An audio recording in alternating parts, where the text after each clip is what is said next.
Episode start అవ్వంగానే Anamika బారసాల ఫంక్షన్కి వచ్చి రాజ్ కావ్య 100 కోట్లు బ్యాంకులో అప్పు తీసుకున్నారని, దానికోసం నోటీసులు కూడా వచ్చాయని, కావాలంటే ఆ నోటీసులు చూడండి. ఈ రాజ్ కావ్యపై ఎంతగానో నమ్మకం పెట్టుకున్న మిమ్మల్ని వీళ్ళు నిండా ముంచేశారు. ఇంటి దొంగల్ని ఈశ్వరుడైనా పట్టలేడు అంటారు కదా, అలా మిమ్మల్ని ముంచేయడానికే ఈ కావ్యరాజు ఉన్నారని ఇప్పటికైనా గ్రహించండి. నేను ఈ ఇంటికి ఏమీ కాను, కానీ వీళ్ళు చేసిన మోసాన్ని మాత్రం సాక్ష్యాలతో సహా మీ ముందు ఉంచాను, చూసుకోండి అని చెప్పి పేపర్లని అమ్మమ్మ చేతికిస్తుంది అనామిక. అవన్నీ చూసిన సుభాష్ ఒక్కసారిగా షాక్ అవుతారు. అవును, ఇందులో 100 కోట్లు అప్పు తీసుకున్నట్టు ఉంది అపర్ణ అని అంటారు. ఇక ఇందిరాదేవి రాజ్ కావ్య వైపు చూస్తూ ఉంటారు. అనుకున్నాను వీళ్ళేదో ముంచుతారని. అప్పటికి రుద్రాని అంటూనే ఉంది, ప్రతిసారి వీళ్ళని అనుమానిస్తూనే ఉంది. కానీ రుద్రానిని తప్పు పట్టాము, కానీ అసలైన దొంగలు వీలే.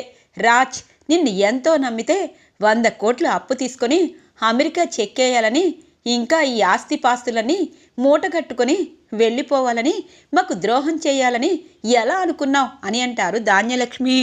ఇక రుద్రాని అంటుంది, ఇప్పటికైనా ఈ కనకం కూతుర్లు మనల్ని ముంచేస్తున్నారని అర్థమైంది కదా. తన దగ్గరున్న ఆస్తినంతా మన పేరు మీద రాసుకొని బయటికి గెంటేయండి, మన రాజుని కూడా తను మార్చేసింది అని అంటుంది రుద్రాని.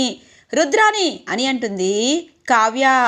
కావ్య, రుద్రాన్ని పేరు పెట్టి పిలిసే అలవాటు నీకుందో లేదో నాకు తెలీదు, కానీ 100 కోట్ల అప్పు ఎందుకు తీసుకున్నారు అని అంటారు అపర్ణాదేవి. అలా అడుగు వదినా, నన్ను పేరు పెట్టి పిలిచిందని నేనేమి బాధపడటం లేదు. వీళ్ళకి నాకు సంబంధం అంటేనే నాకు అస్సలు ఇష్టం ఉండదు. ఇప్పటిదాకా ఇదిగో ఈ స్వప్న నా కోడలైనా నా మనవరాలని నేను ఎత్తుకోలేదు. వీళ్ళంటేనే నాకు పరమ చిరాకు. వీళ్ళు ప్రతిసారి మోసం చేస్తూనే ఉంటారు దుగ్గిరాల కుటుంబానికి అని అంటుంది. ఇక రుద్రాని, అమ్మా ఆపు, ఇందాక నుండి పెద్ద నిజాయితీ పర్రాల్లాగా తెగ మాట్లాడుతున్నావేంటి నా గురించి, నా కూతుర్ల గురించి? నిజ నిజాలు తెలుసుకోకుండా ఇలా అపనిందలు వేస్తావేంటి? నువ్వేదో అక్కడికి నిజాయితీకి మారుపేరులా అని అంటుంది కనకం. ఆపు కనకం అని అంటారు అపర్ణాదేవి. చూడండి వదిన, ఏదో జరిగింది. ఈ మాయలేడి అలాగే నా కూతుర్ని తన ఆఫీసులో పెట్టుకొని ఈ స్వరాజ్ గ్రూప్ ఆఫ్ ఇండస్ట్రీని తుడిచేయాలని అప్పుడు కూడా ప్లాన్ వేసింది. ఇప్పుడు కూడా ఏదో పేపర్లు తీసుకొచ్చి నా కూతుర్ని, నా అల్లుడిని ఇంట్లో అందరి ముందు దొంగ చేయాలనుకుంటుంది. చెప్పవే, ఎందుకు ఇలా చేస్తున్నావు అని అంటుంది కనకం. కనకం నోరుందని చెప్పి అనామికని తప్పు పట్టడం కాదు, నీ కూతురు 100 కోట్లు బ్యాంకులో అప్పు చేసిందా లేదా అన్నది నీ కూతురిని అడుగు అని అంటుంది ధాన్యలక్ష్మి. ఇక కావ్య బాధగా చూస్తూ ఉంటుంది రాజు వైపు. ఇక స్వప్న అంటుంది, ఎందుకే తప్పు చేసిందనిలాగా ఎందుకు చెప్పడం లేదు? నిజంగా 100 కోట్లు తీసుకొని అమెరికా వెళ్ళిపోవాలనుకుంటున్నావా? నీకు డబ్బు పిచ్చి ఎప్పుడు పట్టిందే మా అత్తలాగా అని అంటుంది స్వప్న. అక్క, నువ్వు నీతికి నిజాయితీకి మారుపేరు అనుకున్నాను. ఇంట్లో కూడా కష్టపడకుండా ఎప్పుడు ఎవరిని డబ్బులు కూడా అడగలేదు. అలాంటి నువ్వు ఈ కుటుంబానికి ఎందుకు మోసం చేస్తావు? ఏదైనా కారణం ఉంటే చెప్పక్క అని అంటుంది అప్పు. నేను చెప్తాను అని అంటారు సీతారామయ్య గారు. అప్పుడే హాస్పిటల్ నుండి లోపలికి వస్తూ బావా అని అంటుంది ఇందిరాదేవి. చిట్టి, కంగారు పడద్దు. ఇప్పటిదాకా మీ అందరితో మాటలు పడుతున్నా వాళ్ళు మాత్రం పెదవి విప్పి నిజాన్ని చెప్పటం లేదు. వాళ్ళు చెప్పరు కూడా అని అంటారు సీతారామయ్య గారు. తాతయ్య అని అంటారు రాజ్. ఒరే మనవడా, కోమాలో నుండే బయటికి వచ్చాను, నాకేమవుతుంది? ఏమీ అవ్వదు. ఇక్కడున్న కుటుంబ సభ్యులందరూ ఇంకా మిమ్మల్ని తప్పు పడుతూనే ఉంటారు. ఇప్పుడు నిజం చెప్పకపోతే అని అంటారు సీతారామయ్య గారు. బావా, మాకు తెలియని నీకు తెలిసిన నిజమేంటి అని అంటుంది ఇందిరాదేవి. ఇక అపర్ణాదేవి, సుభాష్, ప్రకాష్, రుద్రాని ఒక్కసారిగా షాక్ అయిపోతారు. నాన్న, మీకెలా తెలుసు అనగానే నన్ను కూర్చొనిస్తారా అని చెప్పి కూర్చోమంటారు. ఇక సీతారామయ్య గారు ఇటువైపు నా మనవరాలు, నా ముది మనవరాల్ని చూసుకోనివరా అని అంటారు. స్వప్న కూతుర్ని ఒళ్ళో తెచ్చి పెడుతుంది కావ్య. తాతయ్య అని అంటుంది. చూడమ్మా కావ్య, మన ఇంటి మహాలక్ష్మి ఈరోజు బారసాల, అలాగే ఈ ఇంటికి మంచి జరగబోతుంది, ఇక అన్ని శుభాలు జరగబోతున్నాయి. నన్ను కాపాడడం కోసం, నా పరువును కాపాడడం కోసం మీరు 3 నెలల నుండి ఇలాగే వీళ్ళందరితో మాటలు పడుతున్నారు. ఇప్పుడు చెప్తాను వినండి. రుద్రాని, ధాన్యలక్ష్మి, నా కొడుకులు, మనవళ్ళు, ముది మనవర్లు, అలాగే పెంచుకున్న కూతురు, పెంచుకున్న కొడుకు, ఇలా అందరూ ఇక్కడే ఉన్నారు. ఈ అప్పు వాళ్ళు చేసింది కాదు, నేను నా ఫ్రెండ్ చేతిలో మోసపోయాను. నా ఫ్రెండ్కి షూరిటీ సంతకం పెట్టాను. వాడు చనిపోయాడు. వాడి మనవడికో కొడుకుకో ఆ ఆస్తినిచ్చి నాకివ్వమని చెప్తే వాడు ఫ్రాడ్ చేయబోయాడు. ఫ్రాడ్ చెయ్యాలనుకునేవాణ్ణి ఇదిగో ఇక్కడున్న అనామిక వాణ్ణి చంపించేసింది అని అంటారు సీతారామయ్య గారు. ఒక్కసారిగా అనామిక షాక్ అయిపోతుంది. తాతయ్య, మీరు చెప్పింది మీకెలా తెలుసు అనగానే నేనే చెప్పాను రాజ్ అని అంటారు సామంత్. సామంత్ అని అంటుంది అనామిక. ఛీ, నన్ను పేరు పెట్టి పిలవద్దు. వాళ్ళ ఇండస్ట్రీ కంటే మన ఇండస్ట్రీ ముందుకు వెళ్ళాలనుకున్నాను, కానీ వాళ్ళని కావాలని ఇలా కుటుంబాన్ని ఇరికించి వాళ్ళ పరువుని తీసి, అలాగే ఆ పెద్ద ఆయనకి ఏదో ఒకటి చేసేలా నువ్వు వేసే ప్లాన్లు చూస్తే నాకే అసహ్యం వేసింది. ఛీ, ఇంత మంచి కుటుంబంలో కోడలివైనా నువ్వు మాత్రం వీళ్ళ మీద పగ పెట్టుకొని ఆ నందగోపాల్ని చంపించిన సంగతి పోలీసులకి చెప్పి వచ్చాను. ఇదిగో ఇంకాసేపట్లో జైలుకి పోతావు అని అంటారు సామంత్. సామంత్, నీకు ఎంత ధైర్యం అనగానే చెంపలు 2 వాయిస్తాడు సామంత్ అనామికని. ఇక రుద్రానికి షాకింగ్గా అనిపిస్తుంది. ఇక కావ్యరాజ్, చూడు అనామిక, ఎవరి మీదో పగ తీర్చుకోవడం కోసం ఇలా జీవితాన్ని నాశనం చేసుకోవడం ఎంతవరకు కరెక్టో అర్థం కాలేదు.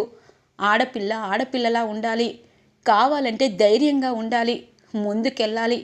నీలాగా మంచి మంచి కుటుంబానికి మోసం చేసి మంచివారైన భర్తలతో ఆడుకునే నీలాంటి ఆడదానికి ఇదే పెద్ద శిక్ష. ఒక మనిషి ప్రాణాలు, నిండు ప్రాణాలు తీశావు. 100 కోట్లు మాకు ఇవ్వకపోయినా ఎక్కడో బ్రతికుండేవాడే అన్న తృప్తి ఉండేది. కానీ పాపిష్టిదాన్న, నువ్వే వాడిని చంపించేశావు.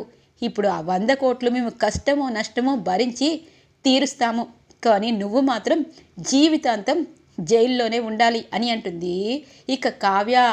ఇంతలో ఇన్స్పెక్టర్ వస్తారు. అప్పు వాళ్ళకి చెప్తూ ఉంటుంది. ఇక అన్ని సాక్ష్యాధారాలతో సహా అనామికని అరెస్ట్ చేసి దుగ్గిరాల ఇంటి నుండే తీసుకుని వెళ్తారు ఇన్స్పెక్టర్. ఇక తాతగారు స్వప్న కూతురికి ముద్దు పెట్టి, చిట్టి, నీకు తెలుసు కదా మన ఇంటి ఆడపిల్లకి ఆస్తి రాసివ్వాలని అని చెప్పి అనగానే, తెలుసు బావా, ఖచ్చితంగా ఆస్తిని రాసిస్తాను అని అంటుంది ఇందిరాదేవి. ఇక రాజ్ అలాగే కావ్య, తాతయ్య, ఈ ఆస్తి పాస్తులన్నీ మీరే సంపాదించారు, అలాంటి మీ పరువు కోసం మేము ఏదైనా చేస్తాము అని చెప్పి అంటుంది కావ్య. నాకు తెలుసమ్మా, అందుకే కంపెనీని నీ చేతిలో పెట్టాను, ఇంటి బాధ్యతల్ని చేతిలో పెట్టాను. నేను కోమాలో ఉన్నా ప్రశాంతంగా ఉన్నాను. ఇప్పటికైనా ఈ ఇంట్లో వాళ్ళు మారితే చాలా సంతోషపడతాను. ఆస్తి పాస్తులే ముఖ్యం కాదు, పరువు ప్రతిష్ట అలాగే డబ్బే అన్నిటికీ న్యాయం చేస్తుందని అనుకోకూడదు ధాన్యలక్ష్మి. నీ కొడుకు తన భార్యని ఇన్స్పెక్టర్ని చేశాడు, అలాగే స్వప్న, రాహుల్ తనని చూసినా చూడకపోయినా ఒక భార్యగా తనకి పండంటి పాపనిచ్చి ఇదే ఇంట్లో తనని ఎదిరిస్తూ తన భర్తతోనే ఉంది. ఇక నువ్వు ఈ రుద్రాని మాటల్ని విని ఈ ఇంటిలో అక్కా చెల్లెల్లాగున్న అపర్ణ నువ్వు వేరు వేరు అయిపోయారు. నీ కొడుక్కి మంచి జరగాలి అన్నావు, అంతకంటే మంచే జరిగింది. ఇంకా నీకు ఆస్తి గురించి అలాగే పాస్తుల గురించి కావాలి అంటే ఈ ఆస్తంతా నీకే ఇచ్చేస్తాము. ఎందుకు అంటే ఈ ఇంట్లో మేము అందరితో సంతోషంగా ఉంటాము. ఇప్పటికిప్పుడే నేను సుభాష్కి ఒక్క మాట, రాజ్కి ఒక్క మాట మాట్లాడితే ఆస్తిపాస్తులన్నీ మీ పేరు మీదకి ట్రాన్స్ఫర్ అవుతాయి. అప్పుడైనా నువ్వు ప్రశాంతంగా ఉంటావా అని అంటారు సీతారామయ్య గారు. మామయ్య గారు అని చెప్పి ధాన్యలక్ష్మి కాళ్ళపై పడుతుంది. మామయ్య గారు, నన్ను క్షమించండి. డబ్బే లోకం కాదు. నిజంగా తండ్రి కంటే ఎక్కువగా కోడలుగా నన్ను చూసుకున్నారు. మీరు ఆస్తిపాస్తులన్నీ రాసిస్తాను అంటున్నారు. ఇంకా నన్ను మాటలతో చంపద్దు. ఎందుకంటే మీ పరువు, మీ ప్రతిష్ట, మీరు తీసుకొచ్చిన డబ్బు, హోదాలో మేము బ్రతుకుతున్నాము. నా వల్ల మీరు కోమాలోకి వెళ్ళారు. ఇంకా నేను డబ్బు పిచ్చిగా మాట్లాడితే మనిషినే కాదు, నా కొడుకు, నా కోడలు, నా భర్త నన్ను మార్చేశారు. ఇకపై ఆస్తుల గురించి మాట్లాడద్దు అని అంటుంది ధాన్యలక్ష్మి. ఏంటత్తా, నువ్వు మాత్రం ఆస్తి అడుగుతావా? ఈ యావదాస్తి నీకు ఇప్పుడే రాసిచ్చేస్తారు, అడుగు అనగానే, ఛ, ఇంకా నేను మారకపోతే నేను మనిషినే కాదు, నేను ఒక అనాథనైనా ఈ ఇంటి ఆడపిల్లగా హోదా ఇచ్చారు. ఎన్నో చేశాను, ఎన్నో నేరాలు చేశాను, ఘోరాలు చేశాను. అయినా ఇంటి నుండి నన్ను ఎవ్వరూ బయటికి వెళ్ళమని చెప్పలేదు. ఆఖరికి నా సమస్యలతో వీళ్ళందరికీ వీళ్ళ సమస్యలు ఎక్కువైనట్టు చేశాను. నేను పాపం చేశాను. ఈ ఇంటి వాళ్ళు నన్ను కూతురిగా ఆదరించినా నేను మాత్రం వీళ్ళకి అన్యాయం చేశాను. ఈ ఇంట్లో ఉండే హక్కు, అధికారం నాకు లేదు అని అంటుంది రుద్రాణి. రుద్రాణి, ఎందుకు బాధపడతావు? ఒకటి మాత్రం నిజం, ఈ ఇంటి ఆడపిల్లవి ఎప్పటికీ నువ్వే. ఒకటి మాత్రం నిజం, మనందరం ఈ ఆస్తులని ప్రశాంతంగా ఈ ఇంట్లోనే అనుభవించాలి. ఆస్తి మనతో పాటు ఎప్పుడూ రాదు. ఆస్తి ఉంటే మనందరం ప్రశాంతంగా ఉంటామన్న ఒక ఆశ తప్పించి, ఆస్తిపాస్తులే ఉన్నవాళ్ళే సంతోషంగా ఉన్నారంటే కోటీశ్వర్లే సంతోషంగా ఉంటారు, లేని వాళ్ళు ఎప్పుడూ సంతోషంగా ఉండరు అని చెప్పి అంటారు ఇందిరాదేవి. ఇక రాజ్, కావ్య అందరినీ చూసి చాలా హ్యాపీగా ఫీల్ అవుతారు. ఇక అప్పు అంటుంది, అందరూ కలిసిపోయారు. అమ్మా, నాన్నేడే అనగానే, మీ నాన్న ఈ ఇంటికి మంచి వినాయకుడిని తీసుకురావడానికి కొట్లో ఉన్నారు, అందుకే ఆయనకి ఫోన్ చేశాను, వస్తారు. నా ముగ్గురు కూతుర్లని ఈ దుగ్గిరాల కుటుంబం అర్థం చేసుకున్నందుకు మనస్ఫూర్తిగా సంతోషంగా ఉంది అనగానే, ఆగండి ఆగండి, అప్పుడే అయిపోలేదు. మన కవితలు రాసిన కవి గారికి మంచి సినిమా అవకాశం వచ్చిందని ఇందాకే డైరెక్టర్ గారు కవి గారి ఫోన్కి ఫోన్ చేశారు. ఆ ఫోన్ నేను లిఫ్ట్ చేశాను. కవి గారు, రేపటి నుండి మీరు సినిమాలో లవ్ సాంగులే కాదు, అమ్మ సెంటిమెంట్ సాంగులు అన్నీ రాయబోతున్నారు. ఇక మీకు తిరిగే ఉండదు అని అంటుంది కావ్య. వదినా, థ్యాంక్ యూ సో మచ్. నా కవితల్ని పేపర్లో వేసి పుస్తకాల రూపంలో అచ్చివేయించావు. ఇప్పుడు సినిమాలో కూడా అవకాశం నువ్వు చెప్తేనే నాకు వచ్చినట్టు అనిపిస్తుంది. థ్యాంక్ యూ సో మచ్ వదినా అని అంటారు కళ్యాణ్. ఈ మహాలక్ష్మి పుట్టడం వల్ల ఇంట్లో అందరూ ఒక్కదాటి మీదకి వచ్చారు. ఎంతైనా స్వప్న కూతురు అదృష్టవంతురాలు. బారసాల కార్యక్రమం పూర్తయింది కాబట్టి కేక్ కట్ చేద్దాము అని అంటారు ఇక ఇందిరాదేవి. కేక్ కట్ చేసే ముందు అందరూ డ్యాన్సులు వేయాలి అనగానే, అమ్మో డ్యాన్సులా అని అంటుంది. ఏ కావ్య, డ్యాన్స్ వేస్తే తప్పేముంది అనగానే, ఎందుకోనే మార్నింగ్ నుండి నాకు ఒళ్ళంతా వణుకుతున్నట్టు, తల తిరుగుతున్నట్టు, ఏదైనా తింటే వాంతి వచ్చినట్టు ఉంటుంది అనగానే, అమ్మ కళావతి నాకెందుకు చెప్పలేదు అని అంటారు. చెప్పడానికి ఏముందండి, ఇప్పుడు కూడా ఏదైనా తింటే వాంతి వచ్చినట్టు అనిపిస్తుంది అనగానే, ఇంతకీ నీకు అని అంటుంది అపర్ణాదేవి. ఏంటత్తయ్యా, నాకు అర్థం కాలేదు అనగానే, ఓసై పిల్ల, నువ్వు కడుపుతో ఉన్న సంగతి కూడా నీకు తెలియలేదా? ఇప్పుడు నీకు వాంతి వచ్చినట్టు అనిపిస్తుంది, పుల్లటి తినాలనిపిస్తుంది, అలాగే నిద్ర వస్తూ ఉంటుంది, అవునా అని అంటారు ఇందిరాదేవి. అవునమ్మమ్మ గారు, మీకు చెప్పడం లేదు కానీ అలాగే ఉంది నా పరిస్థితి అని అంటుంది కావ్య. అలా అయితే దుగ్గిరాల ఇంటి ఫ్యామిలీ డాక్టర్కి ఫోన్ చేస్తాను అని చెప్పి ఇక అపర్ణాదేవి ఫోన్ చేస్తారు.